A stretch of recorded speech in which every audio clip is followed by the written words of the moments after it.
I have a question regarding the hybrid system. Appreciate the innovation for this destination control system. Then the question is that for hybrid, that the HC5, that means the human capacity, handling human capacity, how much is the percentage of the hybrid system?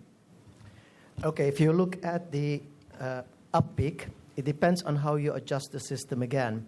If you just open up everything at the floors, for example, with destination operation panels, you don't have any increase in handling capacity because people will use the old-fashioned way. They just walk in the car and they start pushing buttons. Yeah, you can do so that you can open up the system, this car operating panel first, after you stop the first time. That will prevent people on floors with destination panels. They have to give the call there. And then you already get the up-peak capacity, the full peak capacity.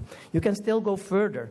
You can, because people going very high up might take a risk. There are not many stops, so you're taking a very, very big risk. Yeah? So if you now take the risk and you might not get there, but we can do still one more, and that's a very strict methodology.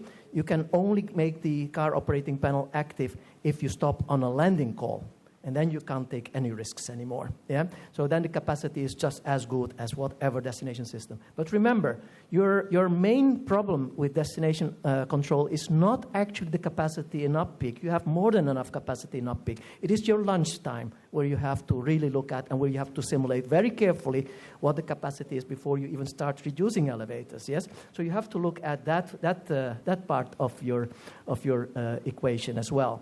So that is where actually hybrid improves the situation. Yeah, so you can give a little bit away on the up-peak because there is so much extra capacity in the up-peak. Hybrid system is implemented in the real project, and is there any measurement afterwards? Yes, of course. We even have it running, for example, in our headquarters. We have it in hundreds of projects running already. And it really performs as we do with the simulations.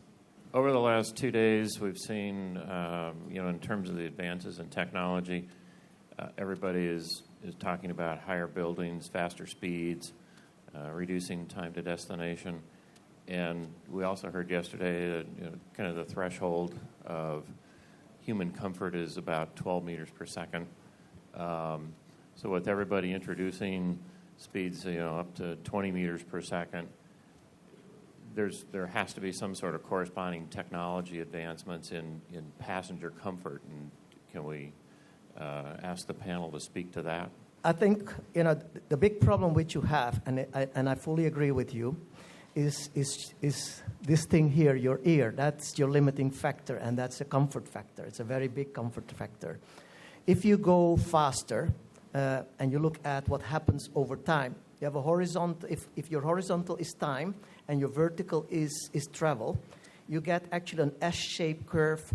How you travel through distance. You have the acceleration phase, which is still building up distance slowly, and then you have the full speed phase where you go linearly, and then you decelerate again at the top. So you get an S-type curve over time. The hoistway itself is a single space. You can't do anything about it. It's a single space, so pressurization will not work over that period in any other way than try to pull that line as straight as possible, yeah, instead of going through the S-curve. And that we can do, of course, we can make that. But if you increase speed, also that curve slowly goes steeper and steeper and steeper. So, somewhere you're going to get into trouble. Absolutely, I agree with you. And I just let the Japs do that first. Let them see where the limit really is. I had problems at Taipei 101 myself, personally, going actually up, not down, up. Recent years, we have observed the size and scale of earthquake around many cities in the world. How much of this is affecting lift design and technology? for example, in seismic is typically stated already in the design phase. Yeah, so you know what you have to expect. When you have a high-rise building, the building very often takes already measures which can make it less necessary for the elevator system. But you get a specification what you have to do, and we really have to take care of seismic in any of the jobs. Adding to the audience here, we really need to look at on which place you talk about, country, cities. Admitting in many locations there is a lot to do on the seismic part, making sure the buildings are really executed the way and elevator systems are designed fulfilling the minimum standards. I see quite some movements going on, and it has at the end of the day a big impact on the design of the elevators as well. Right. Yeah, some of the, for instance, when we worked on Type A101, that's real high seismic and also typhoon alley. So basically, if you design pretty much for seismic mediation in the hoistway and tying things down, you've also pretty much designed for building sway that is associated with typhoons or hurricanes. Although in Hong Kong, you probably realize that they have 3 different phases based on the wind velocity affecting a building. So they have phase 1, 2, and 3. Typically during phase 1, they'll slow all the elevators down to 5 meters per second. Phase 2, they slow them down further to 2.5 meters per second. In phase 3, you try to park the elevator in a null void of the building, and everybody goes home. And so that seems to work pretty well. So the beauty of building these buildings like Burj Khalifa and Kingdom Tower in the Middle East, they're very, very stable areas. They don't really have any seismic. But all along the China coast and parts of Hong Kong and other parts of the world, you have, particularly California, you have real problems with seismic design. At today's event, we decided to focus more on micro level and explain a component of an elevator, as Jerry put it very correctly. But this is a bit controversial to what we are doing actually all over the world.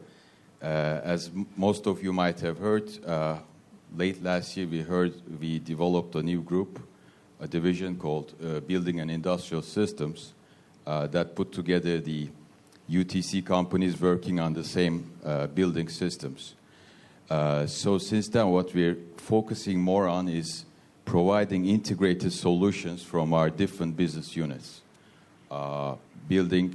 Putting together vertical transportation with HVAC systems and also with fire and security equipment, and working on, for instance, how to handle emergencies in case of fire or seismic situations, how we can use video analytics to improve passenger flow in the building, and also to provide more sustainable solutions. So after this contribution, I have a question, which is interesting that 2 leading companies in the world in vertical transportation are using different ways to attack the market or to tackle the market.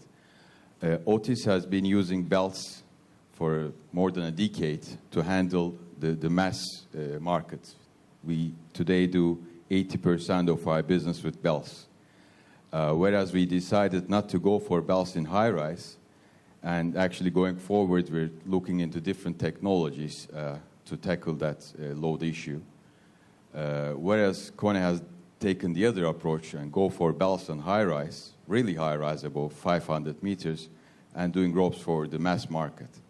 So I'd like to get your opinion, Johannes, on this, if you want to scale that down, the use of belts to lower speeds. Thank you. Of course, we're going to scale it down. We start with a high end, and we'll definitely scale it down. We just have a very high performance material which we started with. If you start in the lower end, in principle, you don't need high performance materials to do that, and you have actually completely different materials which you can use in the low end. So it's the right solution at the right place for us. We are planning to take the high solution as low as we can, but somewhere there is a border where you have to go to lower solutions.